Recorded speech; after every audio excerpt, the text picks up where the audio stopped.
मायावती पर साधा प्रशांत किशोर ने निशाना। जी हां, प्रशांत किशोर ने काशीराम के विजन और मायावती के प्रयोग से साधा बिहार का सियासी यहां पर समीकरण क्या है पूरा माजरा। चलिए चलते हैं, जानेंगे अपनी इस खास रिपोर्ट में। तब तक आप हमारे चैनल टीसी न्यूज चैनल को लाइक एंड सब्सक्राइब करना ना भूलें।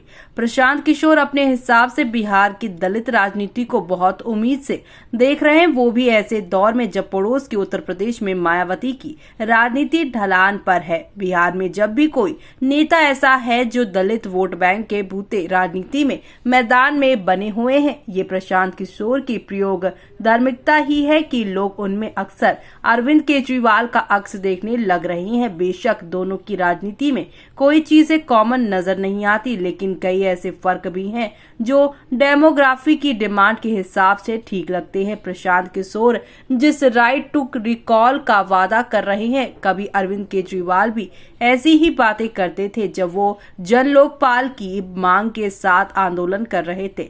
अरविंद केजरीवाल के भाषणों में तो ऐसी चीजें अब कभी सुनाई नहीं देती। प्रशांत किशोर ने तो अभी भी जमीन पर कदम ही रखा है, उनको भी मौका तो मिलना ही चाहिए। जन स्वराज पार्टी की सुरक्षा के मौके पर यहाँ पर जो है प्रशांत किशोर का कहना था कि जन स्वराज देश का पहला ऐसा दल है जो राइट टू रिकॉल लागू करेगा। हमारे दल में जनता ही अपने यहाँ पर उम्मीदवारों का चयन करेगी। चुनाव घोषणा पत्र तो आजकल जनता की राय से ही तैयार किए गए बताए जा रहे हैं, लेकिन उम्मीदवारों के चयन और राइट टू रिकॉल जैसी बातों को अभी परखा जाना बाकी है। देखा जाए तो प्रशांत किशोर वे सारे ही आजमाए हुए नुस्खे अपना रहे हैं जो बीते चुनावों में कारगर साबित हो चुके हैं। फर्क बस ये है कि ये नुस्खे अभी तक प्रशांत किशोर अपने क्लाइंट के कैंपेन में आजमाते नजर जो है आ रहे हैं। दलित राजनीति में भरोसे के पीछे कई कारण है। जिस तरह से यहाँ प्रशांत किशोर ने मनोज भारती को जनसुराज पार्टी का कार्यकारी अध्यक्ष बनाया है, उसमें मायावती पहले सफल सोशल इंजीनियरिंग की झलक देखी जा सकती है, लेकिन विजन तो मायावती को राजनीति में लाने वाले काशीराम से ही प्रेरित लगता है। बहुजन आबादी के अब नए मायने समझाए जाने लगे हैं, तो वहीं काशीराम के बहुजन की परिभाषा जातीय राजनीति के नए दौर में बदल चुकी है। देश में दलित राजनीति के प्रभावी होने का क्रेडिट तो बिना किसी शक सूबे के काशीराम को ही जाता है, लेकिन वो उत्तर प्रदेश में ब्राह्मणवाद या सवर्णों के राजनीति में हावी होने के खिलाफ थी।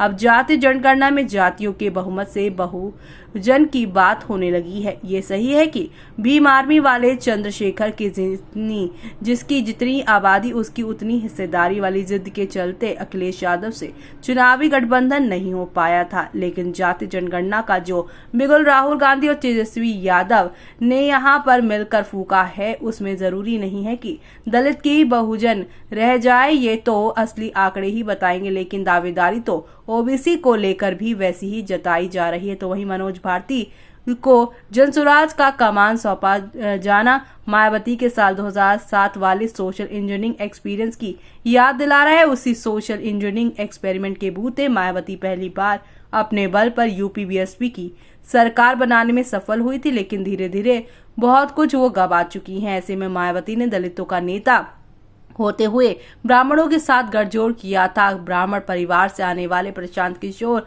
दलित नेता को सामने रखकर वही प्रयोग आजमाने की कोशिश करें। मायावती ने आगे बढ़कर ब्राह्मण दलित गठजोड़ बनाकर सत्ता जरूर हासिल की, लेकिन ऐसा करने के चक्कर में वो कहीं की नहीं रही। बीएसपी का लगातार घटता वोट शेयर सबूत है। काशीराम के जमाने में तिलक तराजू और तलवार जैसे नारे चलते थे, लेकिन मायावती ऐसे बातों से दूरी बनाने लगी और उसका खामियाजा उन्हें अब जाकर भुगतना पड़ रहा है। ऐसे में अब आपको क्या कहना है इस पर हमें कमेंट बॉक्स में कमेंट करके बताना ना भूलें आप।